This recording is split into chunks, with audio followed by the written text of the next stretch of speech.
Now, The Hunt Palmer Show. Waiting to rise again. You're listening to The Hunt Palmer Show. Brought to you by Quirks, Cajun fried fish and shrimp on 104.5 ESPN Baton Rouge. This is the moment you've all been waiting for. Locking down the middle of the day. Live from the Raising Cane studio. This is Hunt Palmer.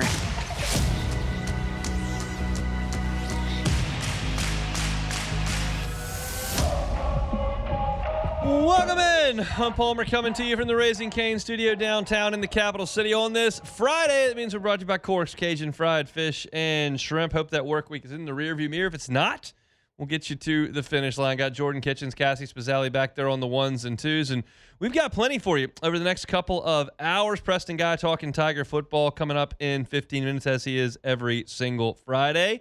Got more football talk coming up in 1 hour. JD Piquel with us every single week during football season. Spring football kind of in the rearview mirror. JD's still talking about it over there on 3, so we'll talk to JD in an hour. He wrote a story, well, he didn't write, he talked and put a video out the other day about SEC football quarterback rooms and put LSU's first in the conference. So we'll talk to JD about his confidence in LSU's quarterbacks moving forward.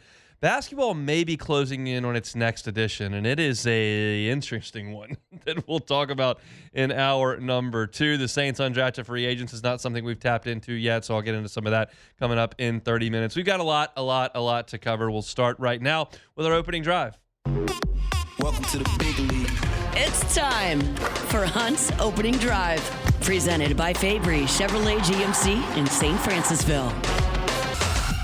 You know, I should be used to this because I've done it for 5 months straight, so I should be used to it.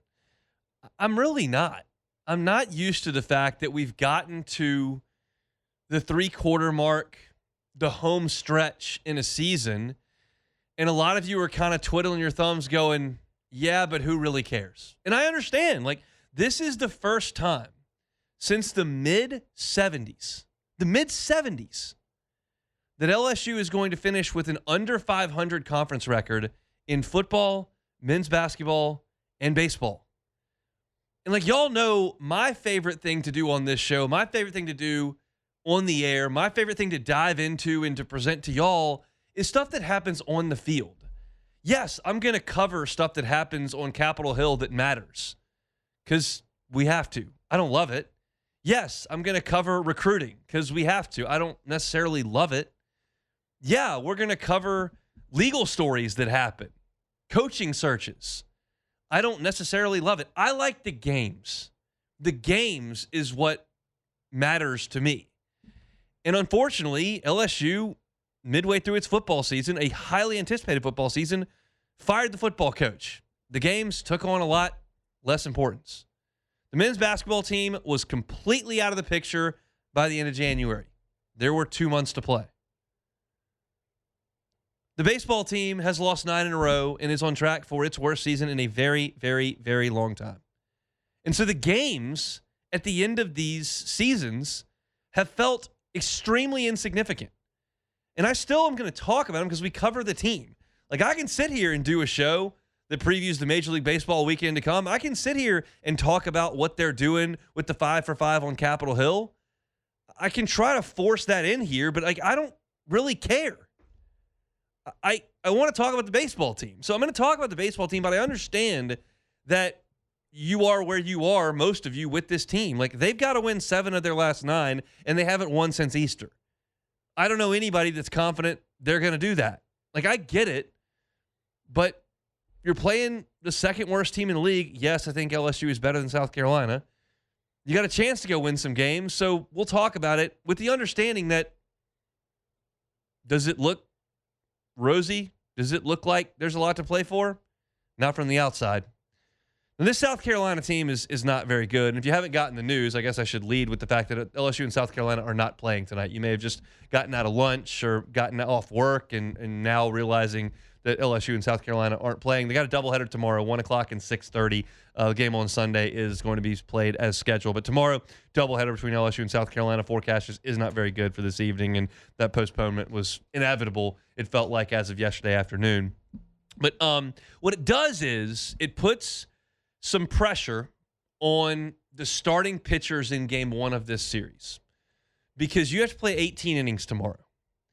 And if LSU gets what it got out of William Schmidt last week, you're going to have to get 14 innings in a day out of your bullpen.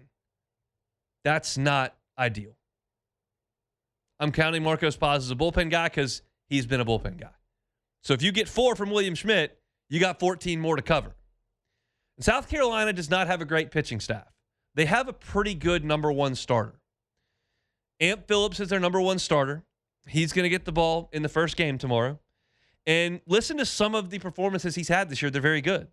Against Florida, 6 innings, no earned runs. Against Arkansas, 7 innings, 1 earned run.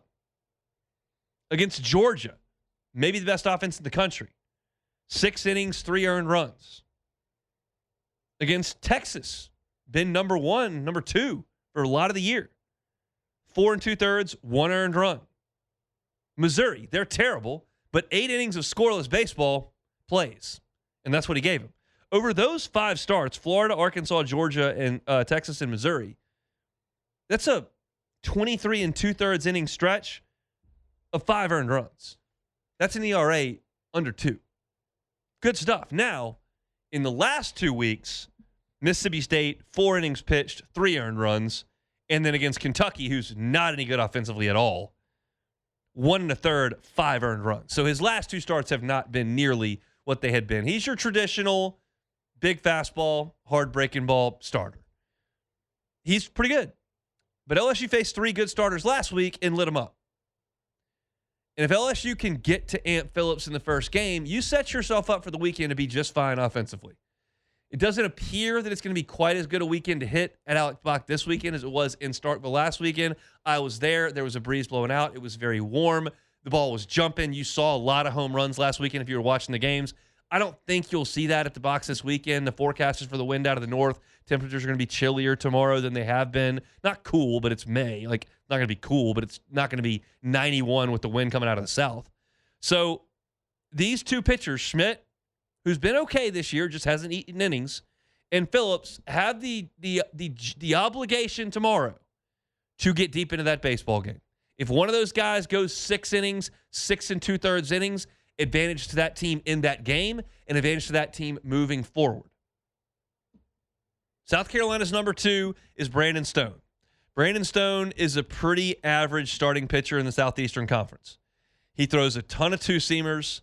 He's trying to get ground balls, and sometimes he does, and sometimes he doesn't. He's given up 5 home runs in his last 11 1/3 innings because the sinker hasn't sunk. He's thrown it up there flat. It's gotten elevated. Guys have teed off on him. Doesn't have huge velocity. He's a big dude. He's not going to throw 98 miles an hour. He doesn't have a great breaking ball. He's trying to get you to beat it into the ground and get through innings. It's very rare that an SEC starting pitcher has more innings pitched than strikeouts. That's rare in an SEC pitcher. And Stone has 55 innings, only 52 strikeouts on the year. That tells you, like, he's not up there to try to get guys to strike out. So tomorrow, in the first game at 1 o'clock, it's really a matchup of Phillips and Schmidt, who can last longer by hanging 0s and 1s on the board.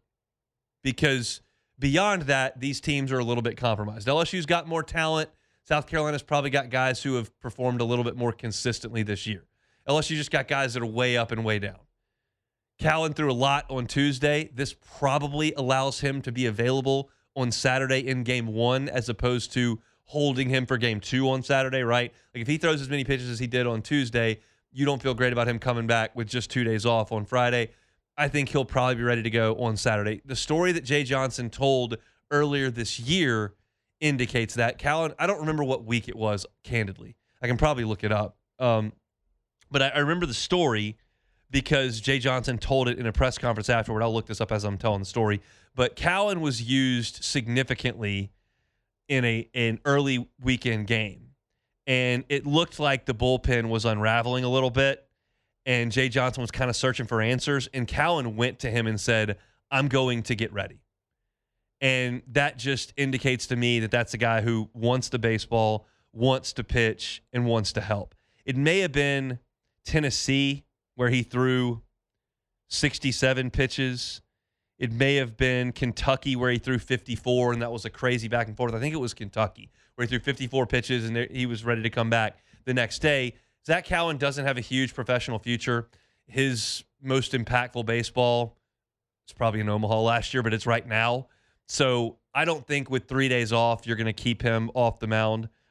He threw 73 pitches on Tuesday. You give him Wednesday, Thursday, Friday off. I think he will be able to go 2 innings on Saturday at any point if you need him. And that's a help to LSU because you got to play 18 innings. You need Zach Cowan in that spot. So those 2 starting pitchers are talented for LSU and South Carolina in game 1. It's a crapshoot after that. So both of these teams need all 3 games. Like, let's just be real. If we're just playing out the string, that's fine. But then what are we even talking about? If you're trying to do something impactful over the last 3 weeks, both of these teams have to win all 3 games. And that's unlikely because neither team has shown the consistency to do that outside of South Carolina against Missouri a few weeks ago. But that's the order. And if LSU wins all 3 games this weekend, I'll break down their resume for you. Right now, I'm not. I'm not giving you RPI numbers. I'm not giving you quad 1 numbers. I'm not giving you no. You got to go beat South Carolina 3 times. You had to go beat South Carolina 3 times when you were 6-6 in the league. You certainly have to go beat them 3 times now that you're 6-15 in the league. Just is what it is. So those 2 teams will get underway at 1:00 on Saturday. You'll see 2 talented right-handers on the mound, and we'll see where the weekend goes from there. LSU needs to swing the bats. South Carolina doesn't really swing the bats. We'll talk about that later on in the show. This is the worst offense in the Southeastern Conference coming here to Baton Rouge. They've popped up here and there for 1 game in a weekend, and that's carried them to some wins.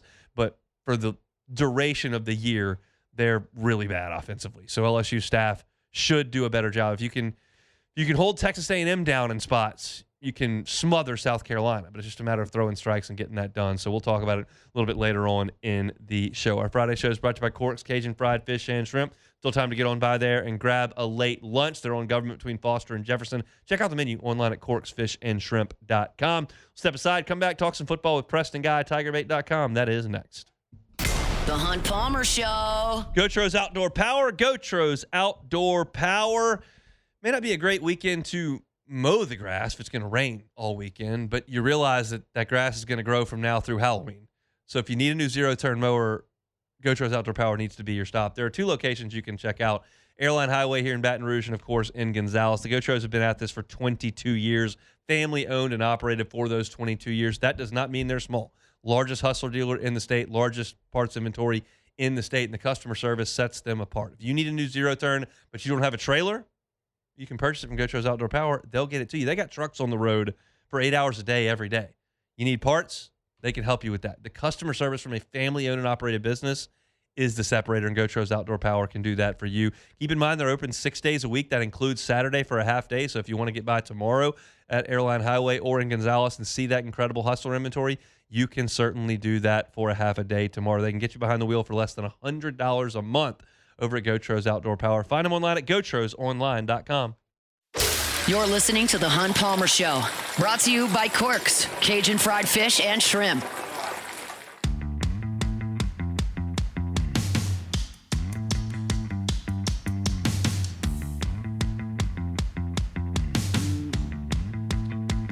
Friday show is brought to you by Corks, Cajun Fried Fish and Shrimp. Talk to J.D. Piquel from On 3 coming up in 45 minutes. More LSU baseball at the end of the hour. Some Saints talk coming up in 15 minutes. Look at the undrafted free agents, which we have not done this week. Right now, we turn our attention to LSU football. Preston Guy, TigerBait.com, with us every single Friday.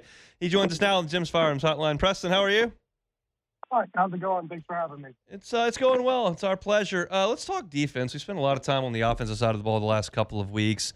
I'm curious your thoughts on LSU's pass rush, specifically off the edge. That's a spot that really never produced over the course of last season. I would suggest the play was solid, but not massively productive and game-changing. Do you think that changes in 2026?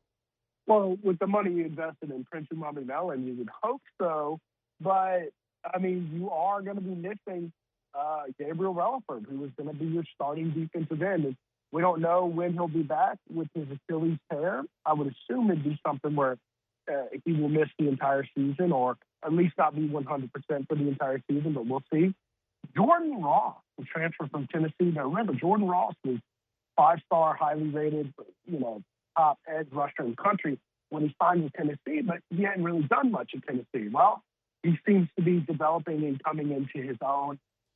We've seen a couple practices here or there. I mean, I think I charted 112 plays. There were 5 sacks that day. Not all from the defensive edge rushers either.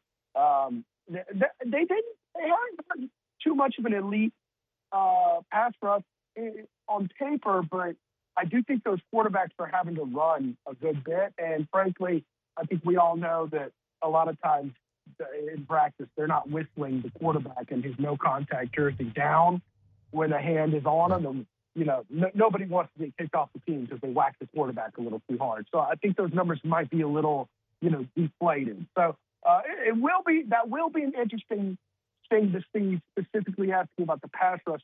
I do think the defensive line against the run has been very strong. It's just the pass rush. It'll have to be a to be determined situation. Dylan Carpenter is still with the program. He's been here a long time. I wrote his number down quite a few times at practice over the course of the last 4 weeks. And then, of course, Lamar Brown is going to join the fold at some point in the summer. So, how do you feel about what's behind Uman Miel and Ross, with those two, I think, probably leading the way? Well, you have to hope that Lamar Brown, you got 3 very, very highly recruited, 4 if you count Trenton Henderson, defensive linemen on this team. Rich Anderson looks the part. Deuce Gerald looks better than he was evaluated at.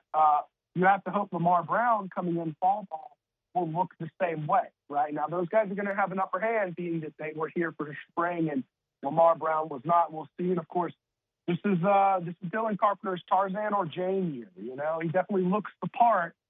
Hasn't quite showed up on the field yet. This will be his 3rd year in the program, and it's kind of a defining year for these guys. Sometimes these guys have years like Daniil Hunter, where they pop off and have a good year, and then they go on to have a better NFL careers. And sometimes these guys don't pan out, and they have to hit the portal or find a better opportunity. So it will be very eye-opening. I'm not saying Dylan Carpenter has to start, but does he give you some productive reps? Because this is a position where you're going to rotate guys in and out situationally, and you really want fresh legs in this position.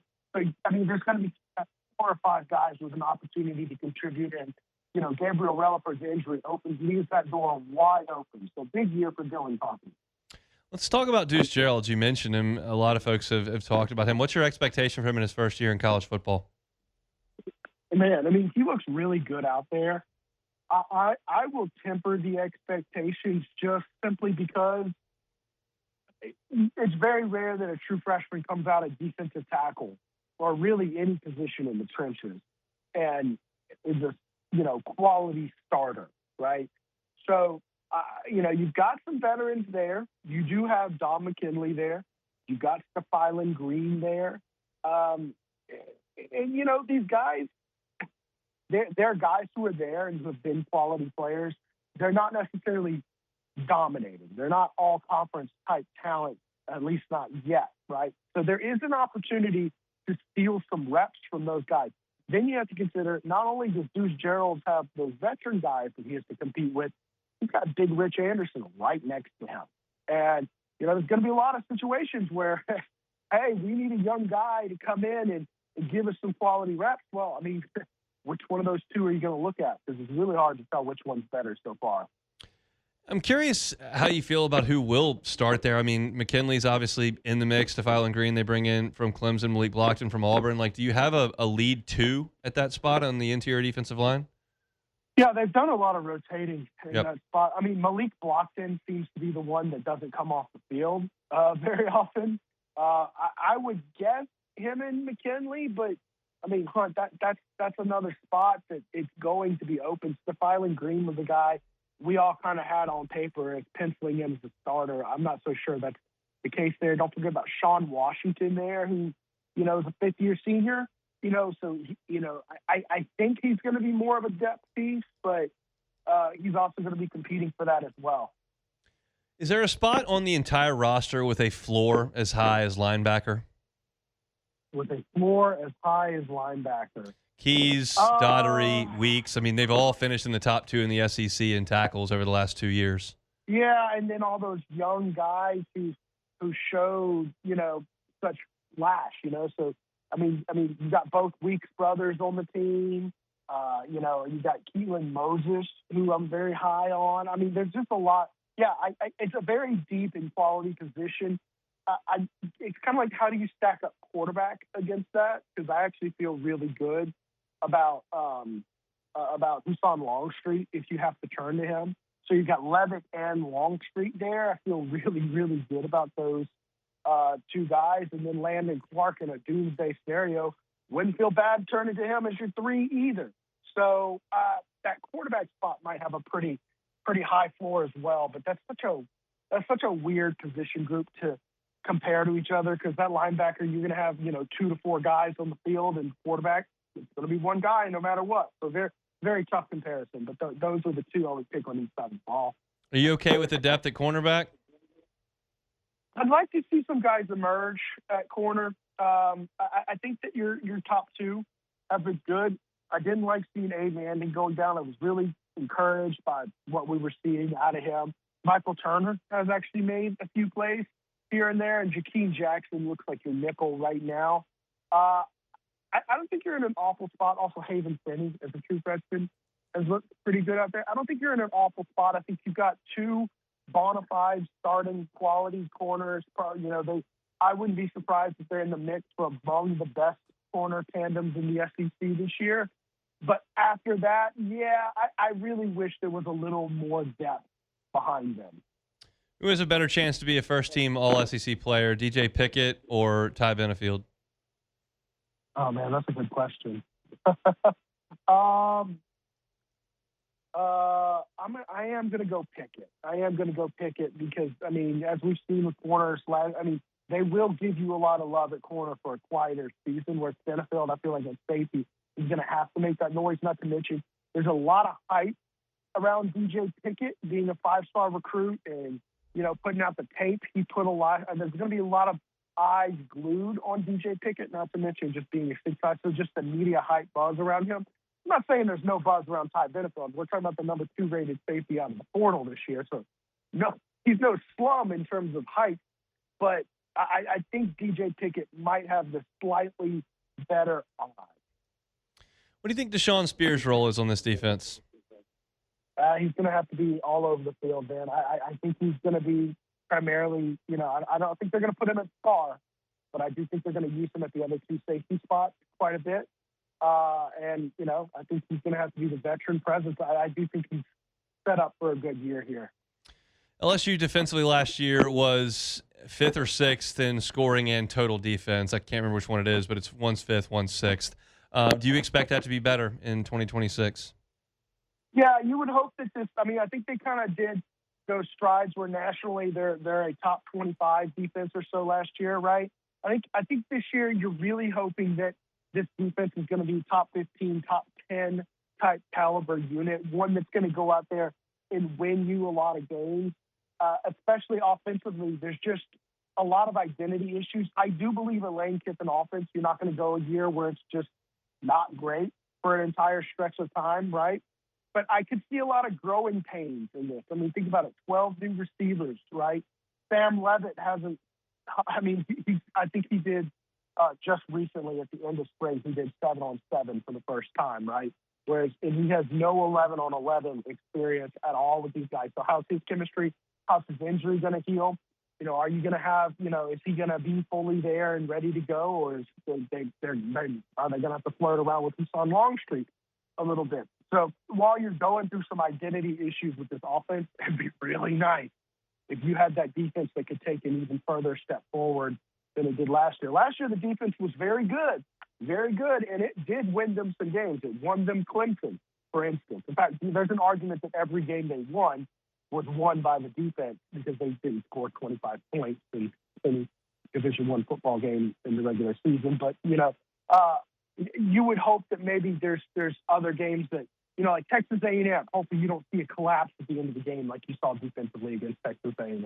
Yeah, and 5 interceptions against Florida. I'd probably put that one in their ledger as well. Yeah. So that's 10 offensive points, I think. Yeah, so not Not great, but that's all right. They won the game. If they are a top 10 defense under Blake Baker this year, LSU's gonna have a lot of wins on the left side of that record. So we shall see. Preston, we'll talk next week. Appreciate the time. Thanks for having me on. Preston Guy, TigerBait.com. Friday show is brought to you by Corks, Cajun Fried Fish and Shrimp. Get on by, get a po' boy, jumbo Gulf Shrimp po' boy, crispy fried catfish po' boy, all those crispy shoestring fries as well. Check out the whole menu online at corksfishandshrimp.com. We'll come back. Saints signed 10 undrafted free agents. I've got a spotlight on a couple that I think have a chance to make their presence known. Make the roster, make the practice squad. We'll see. Make their presence known. We'll talk about it coming up next. The Hunt Palmer Show. Fabry Chevrolet GMC, FabryChevrolet.com. FabryChevrolet.com. That's where you can find the entire inventory at FabryChevrolet.com. You can also find it on Highway 61 in St. Francisville. Incredible, incredible customer service, incredible buying experience, and wonderful service after the sale. That's what the Fabry family's been doing since they came into business. They've been doing this for almost 4 decades now. That's how they built their reputation in this town, and that's why you trust them. So go up to St. Francisville, Highway 61, and take a look at that inventory. Take a test drive. Get behind the wheel of a new Chevy Silverado or a GMC Sierra. Need a new truck? You can get up to $11,000 off MSRP on a Silverado. Looking for a new SUV for your family road trip? Chevy Tahoes, GMC Yukons. They've got them there at Fabry Chevrolet GMC. Start your buying process online at FabryChevrolet.com and make that quick drive to St. Francisville to see them. They're on Highway 61. They're thrilled to see you. You can go by and see you tomorrow as well, open on Saturdays. Fabry Chevrolet, GMC, FabryChevrolet.com. You're listening to The Hunt Palmer Show. Brought to you by Corks, Cajun Fried Fish and Shrimp.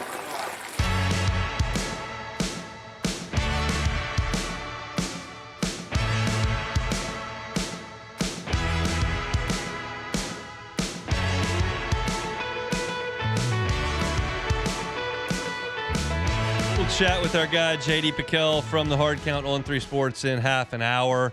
He's high on LSU's quarterbacks. I'll ask him why. I also want to talk to him about Alabama extending Kalen DeBoer. I want to talk to him about what's going on in Oxford, Mississippi. So a lot of things I want to talk to JD about on the college football front. We'll do that at the top of hour number 2, straight up 2 o'clock. Right now, let me tell you about Lifetime Roofing. LifetimeRoofingLA.com is the website.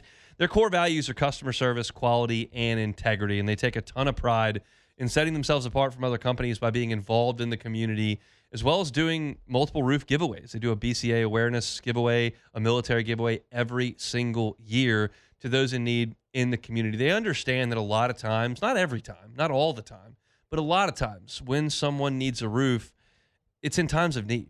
If there's a significant weather event, whether that's a tornado, whether that's a winter storm, whether that's obviously a hurricane, those can really be damaging to some people's not only homes but lives. You don't want to trust some fly-by-night roofer who flies in here, gets you a new roof, signs you up, and bails. Go with a company that's invested in the community. And Lifetime Roofing is invested in the community because the owners and operators of Lifetime Roofing are from South Louisiana, from Baton Rouge. The business is based here in Baton Rouge. You can see their gorgeous new facility right off College Drive. They've got a growing team based right here in Baton Rouge. They can help you out all the way from the North Shore over to the southwest corner of Louisiana. Happy to do that. It's Lifetime Roofing. Find them online at lifetimeroofingla.com. Understand that they've got financing available 0% up to 18 months, as well as a lifetime workmanship warranty. So when you're looking for a new roof, whether that's in the retail market, looking to just put one on maybe before you move, or because you just know you need one, or because you've had a loss and need to go ahead and get a new roof put on, Lifetime Roofing, happy to do it with that lifetime workmanship warranty.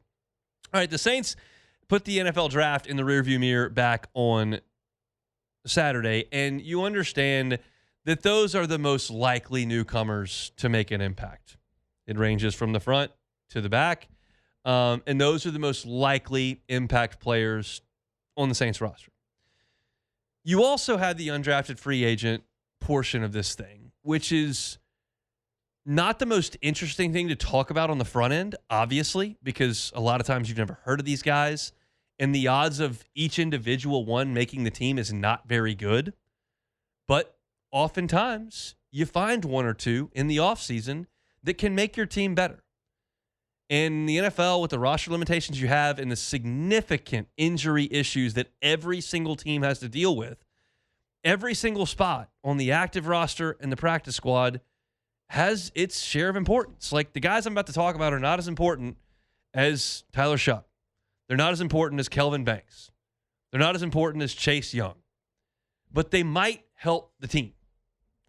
And so it's interesting to, with realistic expectations, dive into what the Saints prioritized in the undrafted free agent ranks. It's a deal where you look at it based on measurables, based on position, and then the status of things on the Saints roster. C.J. Donaldson is one of the guys I'm looking at here. They brought him in from Ohio State. He is a big back. He's 6'1" and 230 pounds. That is a wide load. He also was pretty productive. He played in 42 games, started 16 at West Virginia and Ohio State combined. He ran for 2,000 yards in Power 4 football on 4.6 yards per carry. He had 40 rushing touchdowns, also caught the ball 40 times, and had 2 receiving touchdowns. He's from Miami. He led all Ohio State rushers in rushing touchdowns, was second on the team in rushing yards, and went undrafted. This is a guy who comes from a program they trust. It's not at a position of need, which gives me pause about this because you've got a lot of dudes there. You just signed and invested heavily in Travis Etienne. You've got Kamara still on the roster. You've got Neal, obviously. You've got Kendre Miller, obviously. And then you also have Ultra Estime. So, this is not a position of need. But it's a position where guys get hurt. Kendre Miller's always hurt. Kamara may not be on the team. So you could see over the course of the next 3 months how circumstances could change, and C.J. Donaldson could be a player of need. I like the pedigree on him and think it's an interesting guy to just keep an eye on.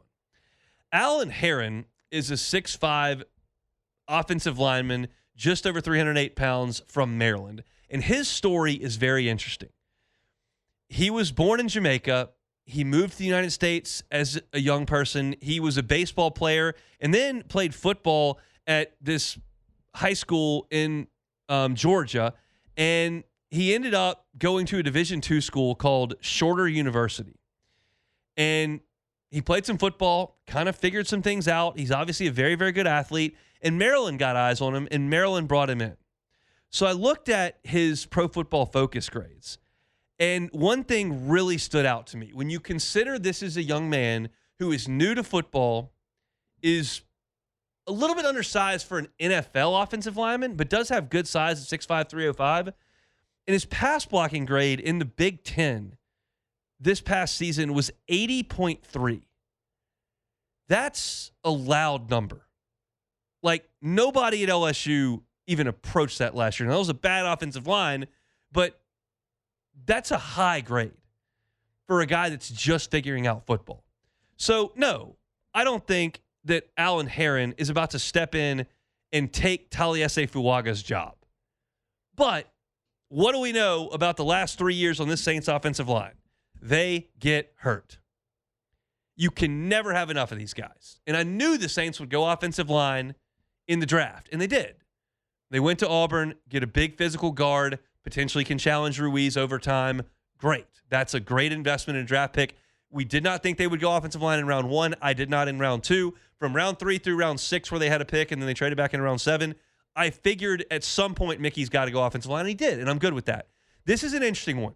Probably, at best, a practice squad addition, but one that's got intriguing upside, and so I kind of like that pick as well. Then, where's a position we thought the Saints would go early in the draft that they didn't?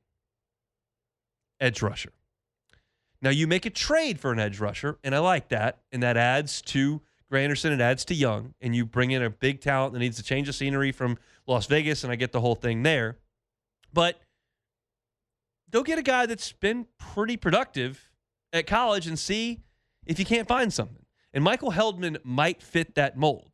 He's from Central Michigan, 6'3", 270-ish pounds. He played for 5 years at Central Michigan, so this is a guy that's old and mature. He had 42 starts. He made 120 tackles, had 19 college sacks, and 34.5 tackles for loss. He also was credited with 29 hurries and 4 forced fumbles. So this is a guy at a lower level in the MAC that produced. Does that translate? I would guess, my bet, no. But it's a position where you can change games, and bringing one into your camp is certainly not going to hurt. I was vocal about this early in the draft, so I'm not going to be hypocritical about it. I find it to be a more reliable way to find a game-changing edge rusher, even a situational edge rusher, very early in the draft. I think you're more likely to find a wide receiver later that can really help than an edge rusher, because this is just a simple fact. There are way more 6'2", 180 fast people than there are 6'3", 260 can move people. It just is. So I thought Bain was the pick in the first round. They decided to go to wide receiver. So you've got to find edge rusher elsewhere. Now, they found one of those early draft freaks that hasn't panned out in the trade market, but you do bring in one here in undrafted free agency in Michael Heldman, and, see if it works. See if that's a guy that can come in and help. They did go get a couple of corners. I'm not going to spend a lot of time on this, but you're bringing in guys in the defensive backfield because I think you do need help there. You go get Deshaun Jones from Alabama and then Jeremiah McClendon from Southern Illinois. One thing I noticed about both guys, they're both 6 feet tall. They're longer guys. One comes from the higher level. The other comes from the lower level, but you bring those two guys in to potentially help. Then you go get Keyshawn Silver, defensive tackle from USC, who was not very productive at North Carolina, Kentucky, and USC. Had 2 sacks over the course of 43 games. But he also, had 7 stops for loss. Just not a super productive dude, but a big body from a big conference, 3 of them, in fact, ACC, SEC, and Big Ten. You get Mason Shipley as a kicker from Texas. I'm fine with bringing a kicker in to see what he can do. A familiar name to those in this market, at least, JVR Suggs, who is from Grand Valley State and then LSU and then Wisconsin. You bring him in. Suggs was a reliable player at LSU, not necessarily a game-changing player, but he was out there a lot for the Tigers when they were really hurting at defensive line a couple of years ago. And then you bring in another offensive tackle in Alex Wolschlager from Kentucky, 6'7", 310, and you just can't have enough big bodies. I think that there's the more intriguing prospect, as we talked about there, is Alan Herron. But I think that just bringing in a guy that played in the Southeastern Conference is a reasonable thing to do. Played 830 snaps in 12 starts for Kentucky last year. So that's a guy that's got measurables, 6'7", 310, and played in the Southeastern Conference. All these kind of make sense from a positional need, except running back, where you bring in probably the biggest name of the lot. But I personally think that there's a chance that Alan Herron can make this practice squad, can join the roster, can be somebody the Saints develop as a guy that can be a supplemental piece, probably as a reserve, but we know you need those. Probably more so than any position on the field. You need reserve offensive linemen. And so it's good that the Saints went out and got some of those. I have my expectations tempered for any and all these guys. It would not be surprising if all of them got cut but one. Like, that's just the way that UDFAs go. But I think that some of these make some sense, and we'll certainly track them through rookie mini camps, through OTAs, and in a training camp as guys to kind of keep an eye on there. So that's a look at the Saints UDFAs for 2026. All right, take a time out. We're going to talk about South Carolina's bats pretty quickly to end the hour. It's a positive thing for LSU because they're not very good at all. We'll talk about it next.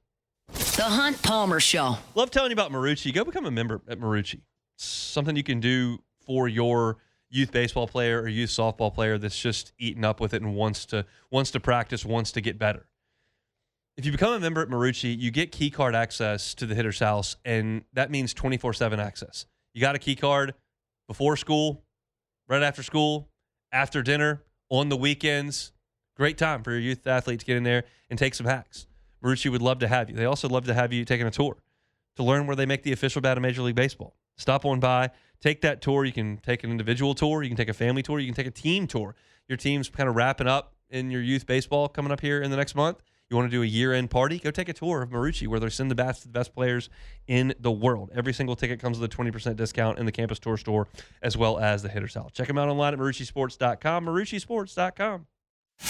This is the Hunt Palmer Show, brought to you by Quirks, Cajun fried fish and shrimp.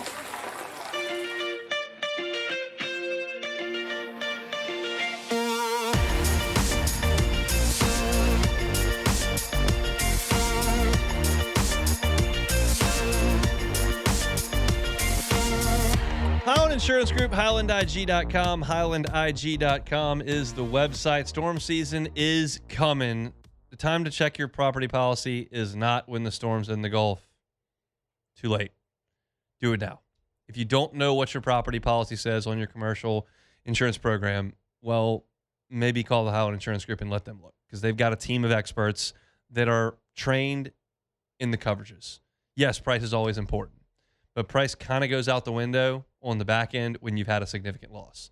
If a hurricane comes through here, takes the roof off your building, knocks the power out for 8-10 days, can you function as an office? Can your business continue to work? If not, do you have the right business interruption limits? How did you come up with those? What's your deductible for a named storm? These are things that are critical in filing that claim after a hurricane blows through. And hopefully we have another quiet year. But if we don't, you want to make sure that your property policy reads properly. Call the Highland Insurance Group, highlandig.com, highlandig.com. Looking at South Carolina's offense this weekend, y'all, they're terrible. Just awful. Awful. Among SEC teams, keep in mind there are 16 of those. They are 16th in the league in batting average. They are 16th in the league in runs. They are 16th in the league in on-base percentage. They are 16th in the league in walks. They're awful. And LSU's pitching staff needs to challenge them with strikes. It starts with William Schmidt, who needs to throw his fastball more often and challenge these hitters. They are not a significant threat to hurt you in any significant way. They've been held to 3 runs or less in 12 of 21 SEC games. That is more than half. More than half the time, they score 3 or less. They are averaging 4 runs per game in SEC play. Challenge them. Talmadge LaCroix is really the only everyday player that's a threat in that lineup. He's the only everyday player in SEC play that's hitting over 247 against league pitching. He's the only player on the team that is getting on base on over a 31% clip in league play. No one in the lineup, not LaCroix, not anyone, has hit 5 home runs in SEC play. LSU's pitching staff got rocked by Mississippi State last week. LSU's offense scored 8 runs in all 3 games and lost. South Carolina is not really a threat to do that. So if I'm Jay Johnson, if I'm Nate Yeske, I'm going to trust LSU's offense to score some runs in this series. And because I trust LSU's offense to score some runs, I'm not going to try to be too fine pitching. You don't have to strike everyone out. You don't have to nibble. You don't have to be intimidated. You go after these guys with fastballs and convicted breaking pitches, and you do what every other freaking team in the league outside Missouri has done. You shove them in a locker because they're not good.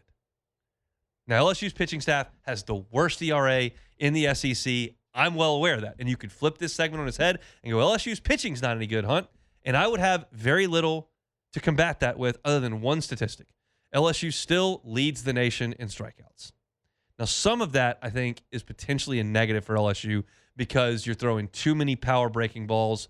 You're trying to miss too many bats. You're running pitch counts up too high. You're throwing too many wild pitches. You're throwing too many balls, trying to miss bats. And there's something that will probably be evaluated in the offseason to counter that. But this is a South Carolina offense that's just not very good. The only statistic that they pose a threat in is they're 4th in the league in doubles. And I find doubles to be a very indicative stat in terms of how hard you hit the ball. But they strike out a lot. They don't walk a lot. They don't get a lot of hits. They don't hit a lot of homers. They don't score a lot of runs. You kind of get the picture here. This is a team that just doesn't do much offensively. So for LSU to win 3 games this weekend, which is the goal I'm stating here, as ridiculous as that may sound, and trust me, I hear every word of it. I've watched every pitch. I saw Sacramento State. I was there last weekend, okay? I get it. But that's the only goal that's left here. You got to win all 3 games to keep any semblance of hope alive. And I told you on last week, on like Tuesday or Wednesday, like I'm not going to throw in the towel until they make me. And they haven't pried it from my cold, dead hands yet. So if you're going to go out there this weekend and you're going to win 3 games, challenge this lineup with heaters and trust that even if they do score 3 runs in an inning, the pitching staff for South Carolina is very, very willing to give that back up to an offense that's feeling okay about itself right now. You've scored 8 or more runs in the last 5 games. 3 of those were on the road against a good pitching staff. So if you missed the news earlier, LSU and South Carolina will not play tonight. That game has been postponed. They will start the series tomorrow at 1 o'clock. They will play the nightcap of the doubleheader at 6:30 tomorrow from the box. Sunday's game is unchanged. That's it for hour number 1 here on a Friday edition of the Hunt Palmer Show. We're brought to you by Corks, Cajun Fried Fish, and Shrimp. We talked some football early on. If you missed it, Hunt on LSU for the LSU talk, Hunt on Saints for the Saints talk. In hour 2, we're going to talk some more football. J.D. Piquet will be with us coming up here in about 6 minutes, and we'll talk some more football with him next. The Hunt Palmer Show. One Bath and Closets. OneBathAndClosets.com is the website. David Duvall and his team, 30 years redesigning and remodeling bathrooms and closets. You hear redesigning and remodeling, and you may think dollar signs, you may think very intensive, and that's okay. Like, they can do some really intensive work at One Bath and Closets. They can do an entire bathroom for you, but that doesn't have to be what they do. They can do simple things, like a tub-to-shower conversion.